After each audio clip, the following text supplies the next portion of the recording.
Welcome to the Tech Egg. Don't get scrambled. Enjoy the video. You start inside the Geometry Dash editor with your level loaded. Open camera and experimental options now.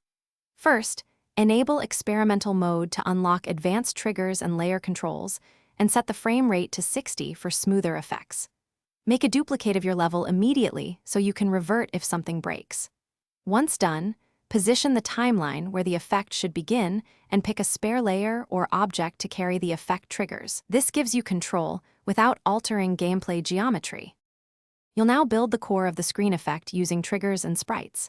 Place a full screen sprite or quad and lock it to a separate layer. Then apply move and rotate triggers to create parallax or screen sway. This gives perceived camera motion while keeping gameplay stable. Add color, pulse, and flash triggers targeted at that layer to control tint and intensity. Use precise delays and duration values on each trigger to layer effects, because synchronized timing prevents visual clipping and keeps the scene readable for players.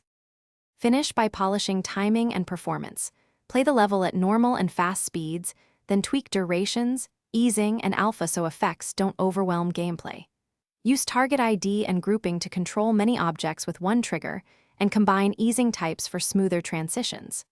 Export a short test video or sample run to confirm behavior on other devices. If the effect causes lag, reduce sprite resolution, cut particle emissions, or collapse layered triggers. Troubleshooting that way preserves the visual intent while keeping the level playable.